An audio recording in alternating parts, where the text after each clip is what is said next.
भविष्य में करोड़ों लोग भजन करेंगे, सत्संग सुनेंगे और सेवा करेंगे।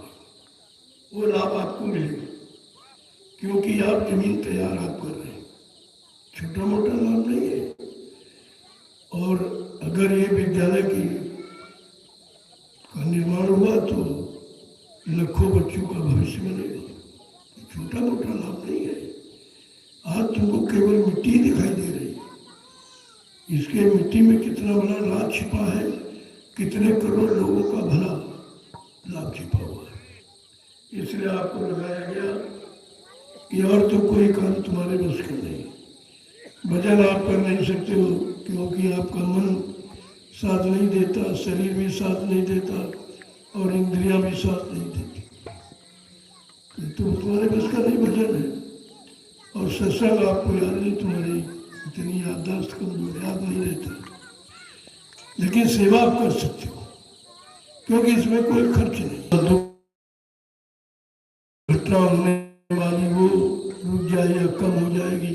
अब है जो लाभ यहाँ रुपए पैसे धन दौलत से आप प्राप्त नहीं कर सकते, वो लाभ इस मिट्टी का। अब तुमने कभी पढ़ा तो था नहीं और यह मिट्टी वाला काम किसी ने कराया भी नहीं, इसका कहीं लेख भी नहीं है, इसीलिए लोग इस पर अभी विश्वास नहीं कर पा रहे। लेकिन धीरे धीरे जब कोई व्यवस्था बनती है तो पहले तो कभी लोग शामिल होते, लेकिन जब धीरे धीरे लाभ मिलने को होता है तो सब के सब भीड़ लगा देते। लेकिन वो लाभ भीड़ लगाने वालों को नहीं मिलेगा, वो लाभ आपको मिलेगा जो अब आज आप श्रम करते हो। अब आप ही देखो, आप दिन में तो करते लेकिन रात में घर में भी नहीं करते हो, कोई नहीं करता है। लेकिन यहाँ आप रात्रि में कर रहे हो, इतना तो अनोखा आपके लिए है कि दिन में नहीं करते और रात में कर रहे हैं। कोई बात तो जरूर है।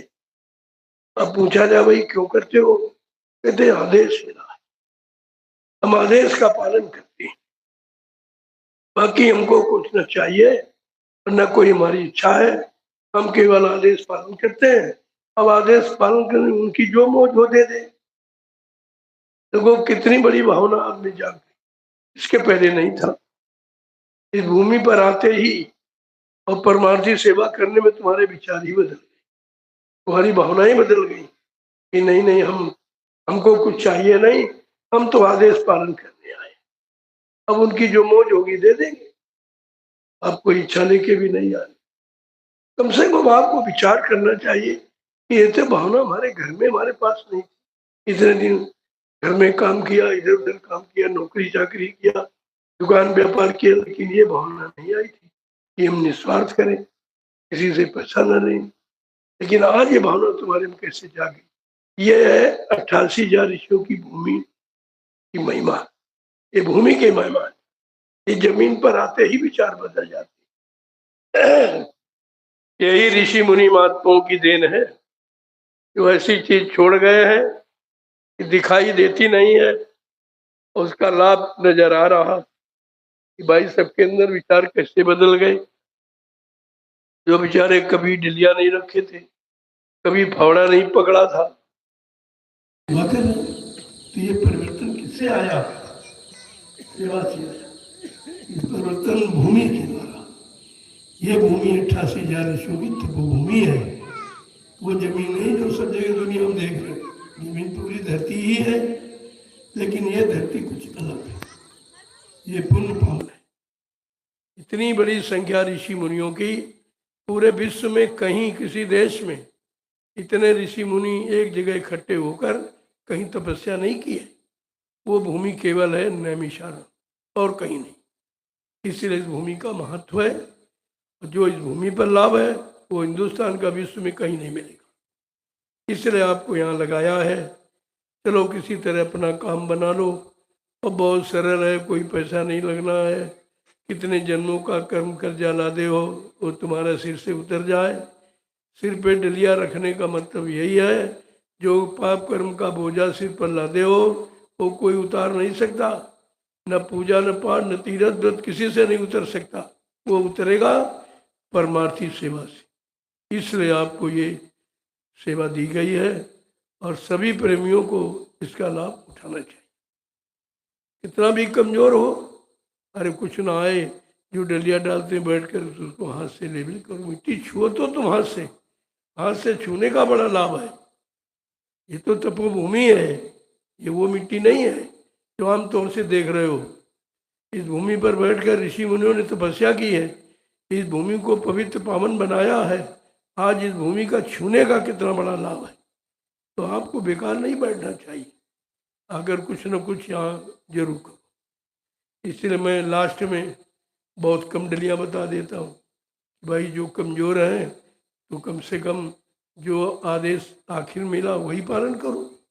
कुछ न कुछ तो आपको करना पड़ेगा, बिना किए तो कुछ मिलता नहीं है, और बिना किए दिया जाए तुम रख नहीं पाओगे, इसलिए कुछ न कुछ तो आपसे करवाया जाता। अब आपने सुबह से सेवा ही कर रहे, मुझे मालूम ऐसा नहीं कि नहीं मालूम, और आप थक भी गए हो, लेकिन फिर भी जो थक जाता है, लेकिन जो तपस्या करने निकलता वो ये नहीं देखता कि धूप है कि सर्दी है कि गर्मी है बरसात है भूख लगी प्यास, कुछ नहीं देखता। तपस्वी का जीवन ही ऐसा होता है, तब उसे तपस्या का लाभ मिलता है। आप घर गृहस्थी परिवार छोड़ के आए हो, इस तपोभूमि पर आपसे एक छोटी सी तपस्या कराई जा रही कि कम से कम कुछ डलिया मिट्टी सिर पर रख के डालो, और जो लोगों को लाभ मिलेगा वो तुम्हारी तपस्या का लाभ होगा। अब कितनी छोटी तपस्या, और बड़ी तो आप कर नहीं सकते। कहा जाए घर गृहस्थी छोड़ दो, बाल बच्चे छोड़ दो, खेती दुकान दफ्तर बिजली बात मजदूरी छोड़ दो, त्याग करो, संयम करो, तो आपसे नहीं होगा। आप कमजोर है, आपसे होना नहीं है, लेकिन जो लाभ देने आया है वो कोई ना कोई तो तरीका आपके लिए निकालेगा ही, जिसको सब कर सके। तो हाँ, ये देखा गया कि परमार्थी सेवा छोटे बड़ा गरीब अमीर सब करेगा, क्योंकि इसमें कोई खर्चा नहीं है, केवल शरीर आपको लगाना। और शरीर से आपने बहुत पाप किए हैं, वो पाप तुम्हारे सिर पर गट्ठर की तरह रखा है, वो पाप तुम किसी पूजा पाठ तीर्थ से हटा नहीं सकते हो। तो जब हटेगा तो संतों की और गुरु की दया से हटेगा। अब आज उनकी दया हुई है कि कम से कम कुछ न करो तो अपने पाप कर्म के बोझे को उतारने के लिए अरे कुछ श्रमदान कर लो। श्रम का दान, पैसे का दान नहीं, सामान का दान नहीं, केवल श्रम का दान कर लो। बताइए श्रम के दान में कितना बड़ा लाभ है।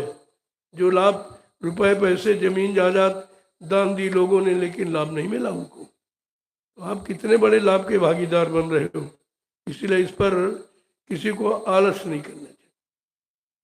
तो आप सुबह से डाल रहे हो, काफ़ी थकान में हो, लेकिन आखिर में तो वरदान की बताएंगे जरूर हो। अब सिर्फ आपको 5 डलिया डाल, 5 सिर्फ, बस 5 डलिया डालो जल्दी से उठ के, और इसके बाद महाप्रसाद ले लीजिए आप। ये सबके लिए, ये आशीर्वाद वरदान सबके लिए है। इतना तो कम से कम करना ही चाहिए। चलो दिन भर नहीं कर सकते हो, ज़्यादा नहीं कर सकते हो, लेकिन 5 तो डाल ही सकते हो। इस पंच भौतिक शरीर के कल्याण के लिए 5 डलियाँ तो आपको डालनी ही है। और इतना भी नहीं कर सकते हो, फिर भाई कोई लाभ नहीं मिलेगा। फिर आप ये नहीं कह सकते हो हमारा भजन मन नहीं लगता, हमारा ध्यान में मन नहीं लगता, हमारा सुमरन मन लगता, हमारा सत्संग नहीं याद रहता। ये अब शिकायत हम नहीं सुनने वाले। इसलिए हमको पहले ही हमने इशारा कर दिया कि कम से कम 5। आप डाली ज़्यादा डाले हो, वो तो आपकी सेवा सराहनीय है, लेकिन ये अंतिम आदेश जो हो रहा ये सबके लिए, जितने भी लोग हो सबके लिए। कोई सेवा कहीं की हो आपने वो अलग है, लेकिन ये 5 डलिया जो आपको डालनी है ये सबके लिए अनिवार्य है, और इसका विशेष लाभ है। चलो प्रेमियों, जल्दी से ये 5 डलियों का अभियान पूरा कर लो और आकर के महाप्रसाद ले लो। जय गुरुदेव नाम प्रभु का, जय गुरुदेव नाम प्रभु का, जय गुरुदेव नाम प्रभु का प्यारा नाम। देखो ये सेवा हिंदुस्तान का विश्व में कोई नहीं करता है, इसीलिए काम नहीं इंसान का, ये काम है प्रभु का। अगर इंसान का होता तो इंसान करते नजर आते, चाहे वो राजनीति का हो चाहे धर्मनीति का हो, लेकिन परमार्थी श्रमदान सेवा कहीं नहीं होती। कहीं तुम चले जाओ, सारे विश्व में घूम के आ जाओ, ये सेवा कहीं नहीं होती। क्योंकि सेवा संत महापुरुषों को मालूम है, किसी को नहीं मालूम। जब तक संतों के परमार्थी वचन नहीं सुनोगे तब तक आपकी समझ में नहीं आएगा कि परमार्थी सेवा का इतना बड़ा लाभ है, जो तपस्या का नहीं है, भजन का नहीं है, वो सेवा का लाभ है। इसलिए इस सेवा से किसी प्रेमी को चूकना नहीं चाहिए। चूक जाओगे फिर बाद में मत कहना कि हमारी बीमारी नहीं गई, हमारा दुख नहीं गया, हमारा दर्द नहीं गया, हमारी दुर्घटना कैसे हो गई, अकाल मौत में हम कैसे चले गए। फिर एक भी बात आपकी सुनी नहीं जाएगी। ये सारे कष्ट मुसीबतों की दवा है परमार्थी, रात्रि परमार्थी संधान से। दिन का तो है ही लाभ, लेकिन रात का दूना लाभ है, ये 2 गुना लाभ है।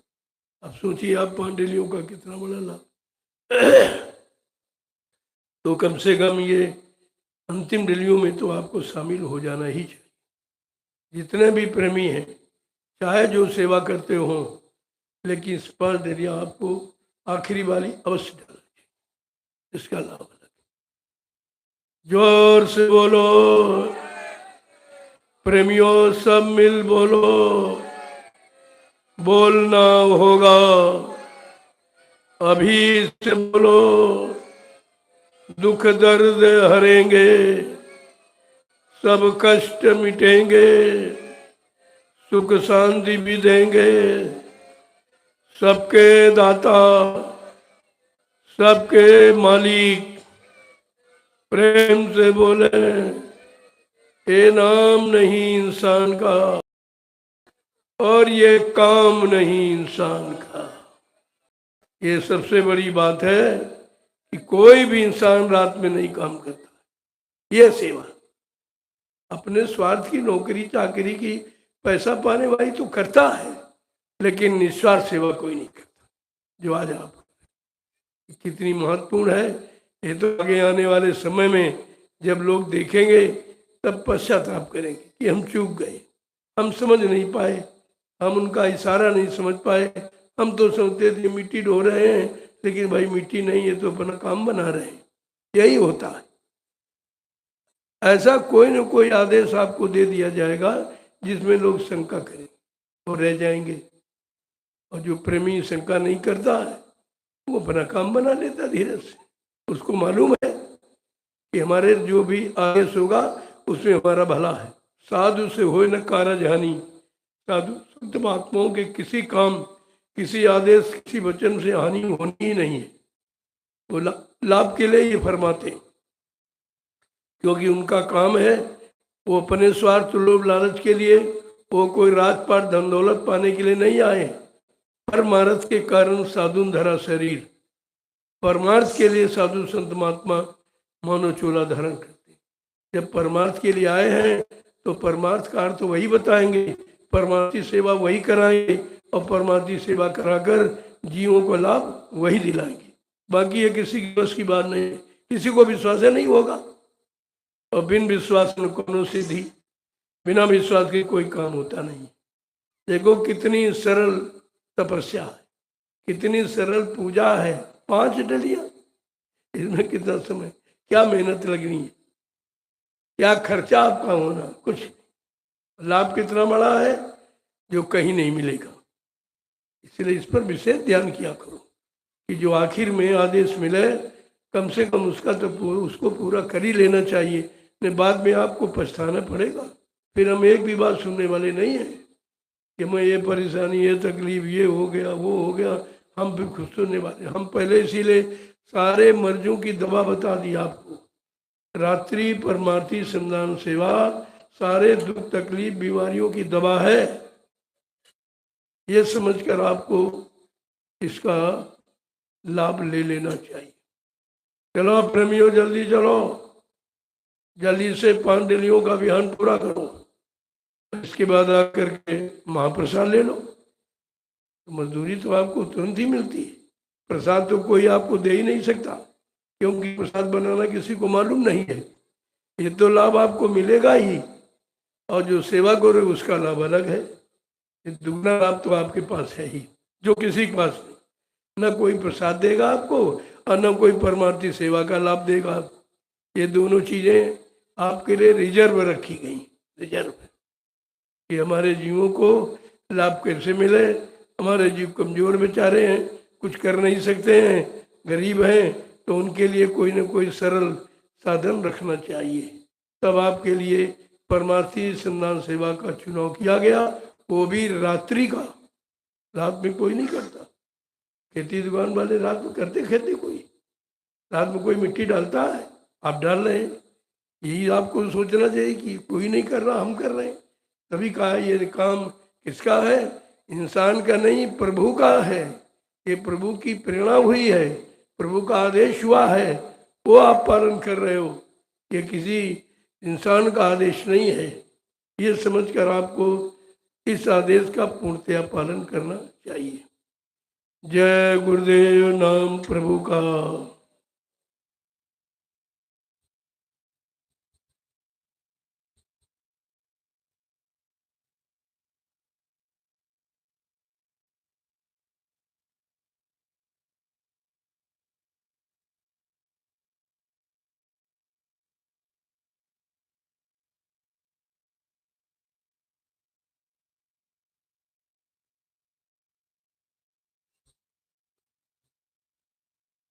लोगों, जीवन को जीना सीखो। जीने मतलब यही नहीं खा कमा के मर गए, ऐसे तो सभी जीव कर रहे। आपका जीना कुछ अलग है। इसलिए परमात्मा ने जो मानव जीवन आपको जीना दिया है, उसके कुछ मतलब उसका अलग है। नहीं, उसके पास तमाम शरीर है, 83,99,999 शरीर है मानव शरीर छोड़कर। वो किसी पक्षी में, किसी पशु में, किसी जंगली जानवर, कीड़े मकोड़ों में आपको जीवात्मा पर पहुंचा सकता था, लेकिन ये मानव अनमोल शरीर क्यों मिला है? यही खासियत। और इसको शायद कोई बिरला ही जान पाया कि मानव शरीर किस लिए मिला है। वो तो समझते हैं कि आहार निद्रा भय मैथुन, खाना पीना सोना और कमाना, बाल बच्चे पैदा करना, इसके अलावा मानव जीवन का अर्थ ही नहीं जानते। और ना इन्होंने पूछा है, अरे भाई ये तो काम पशु पक्षी भी करते हैं, वो भी भोजन करते हैं, उनके भी बच्चे पैदा होते, तुम्हारे उनमें खासियत क्या है? तुम्हारे जीवन में पशुओं के जीवन में कोई अंतर नहीं है, लेकिन अंतर करना सीखा नहीं आपने। तो महापुरुषों को बताना पड़ता है कि ये पंचभौतिक शरीर परमात्मा की प्राप्ति के लिए मिला है। बड़े भाग मानुष तन पावा, सुर दुर्लभ, कहते देवताओं को दुर्लभ है। स्वर्ग देव में बैठकर देवता कामना करते हैं, ब्रह्मा विष्णु महादेव अपने अपने लोक में बैठ के कामना करते हैं कि एक बार मानव शरीर मिल जाए और मानव शरीर के जानकार संत महापुरुष मिल जाए और जीवात्मा को जगाने की युक्ति दे दें और हमको हमारे घर पहुंचा दें। वो भी कामना करते हैं, लेकिन उनको नहीं मिला, आपको मिला है। तो आप तो बड़े सौभाग्यशाली हैं, और आप उनकी पूजा कर रहे हो और वो तुम्हारी तरफ देख रहे हैं कि कितना भाग्यशाली कलयुग में है सदगुरु का जीव जो अपने घर जा रहा। हम लोग अपने अपने लोग में फंसे पड़े हैं, घर जाने का नंबर नहीं आ रहा, क्योंकि ले जाने वाला कोई है ही नहीं। अमृत लोग हम जा नहीं सकते, ब्रह्म लोग और शिव लोग शक्ति लोग छोड़ करके, इसलिए उनके लिए तो समस्या है, तुम्हारे लिए कोई समस्या नहीं।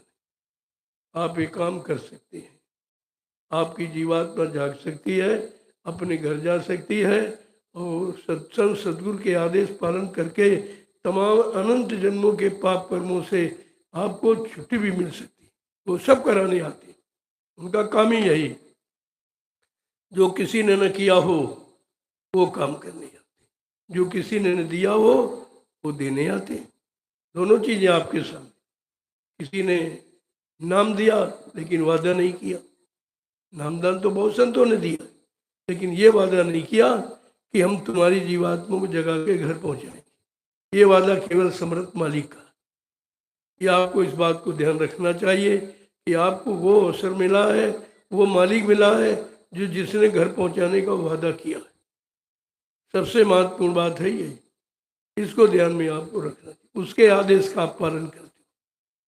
कोई मेरा आदेश नहीं है, हमसे भी कोई कह रहा है, हमको कोई आदेश दे रहा, कोई प्रेरणा दे रहा कि ये कह दीजिए और ये करवा लीजिए तो सबका भला हो जाए।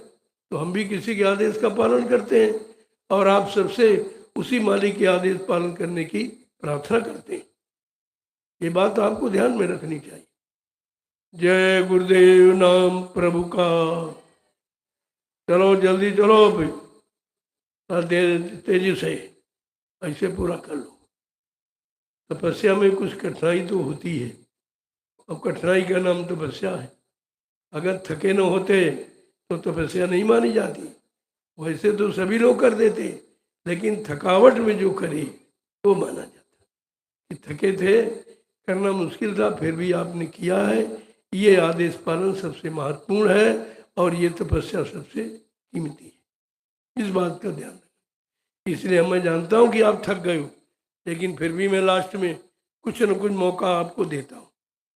ये तपस्या जरूर कर लो, तो आपकी तपस्या एक्स्ट्रा हो जाएगी, अतिरिक्त हो जाएगी, अतिरिक्त लाभ आपको देने वाली हो जाएगी।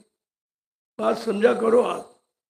धीरे धीरे वचनों को सुनते रहोगे, समझते रहोगे, उतारते रहोगे जीवन में, तो लाभ तुम्हारे पास होगा। उसमें किसी से पूछने की जरूरत नहीं है। लाभ देने वाला तुम्हारे साथ में, बशर्ते उसका आदेश मानो। जब हम मानते हैं तो आप भी मानिए, हम भी तो उसी का आदेश मानते हैं, और आपसे भी प्रार्थना करते हैं कि आप सब मिलकर उसी का आदेश मानो। सबका काम हो जाए, सबका भला, सबका कल्याण हो जाए। मैं कोई ऐसी वैसी बात नहीं करता हूँ। जय गुरुदेव नाम प्रभु का। ये किसी इंसान आदमी का नहीं है, इसलिए हमको स्पष्ट कहना पड़ा ये प्रभु का है, धोखे में मत रहना। कोई सांसारिक गुरु का नहीं है, ये प्रभु का नाम है। जय गुरुदेव, प्रभु का नाम। इस बात के लिए हमको खोल के कहना पड़ा। पहले तो आप कहते थे जय गुरुदेव जय गुरुदेव, तो मैंने देखा तमाम लोग नकल करने लगे, जय गुरुदेव कहने लगे। तो बड़ा संशय था कि पता नहीं जय गुरुदेव कौन है, सभी लोग कह रहे हैं। हमने कहा नहीं, जो सब कह रहे हैं वो हम नहीं कह रहे। हमारा जय गुरुदेव प्रभु है, या प्रभु ही हमारा जय गुरुदेव है। इसलिए इसको स्पष्ट करना पड़ा कि जय गुरुदेव प्रभु समझकर जय गुरुदेव नाम लो, तो प्रभु आपकी मदद करेगा।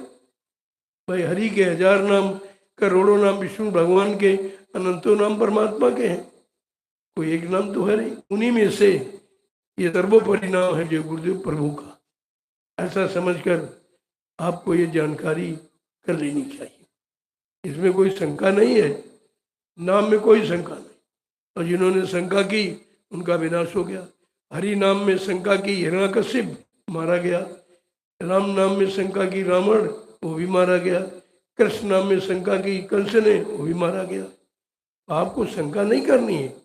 शंका थी, लेकिन मैंने गुरु पूर्णिमा से शंका का समाधान कर दिया कि भाई जय गुरुदेव क्या समझ के लिया जाए।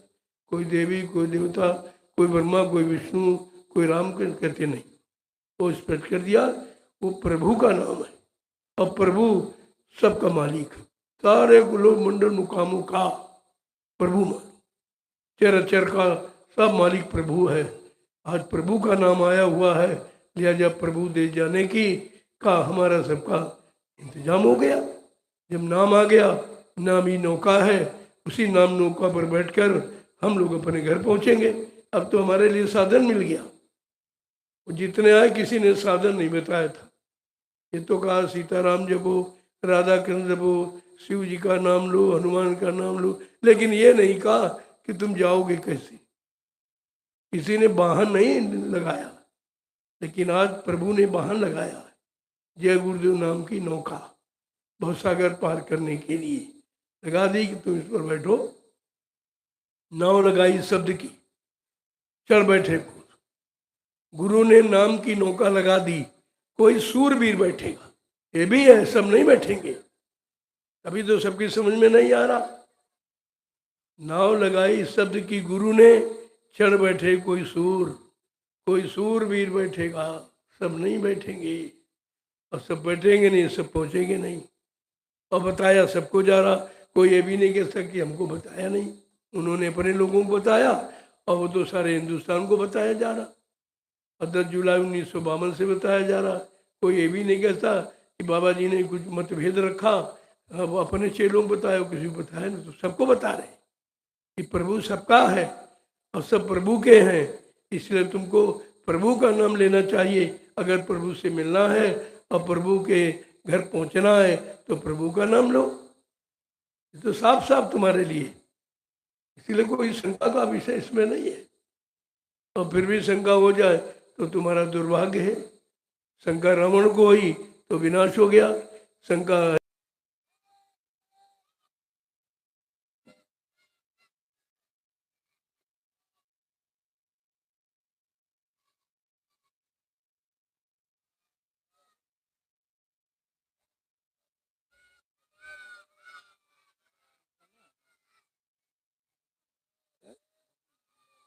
भोजन किया, ज्यादा भी कर लिया।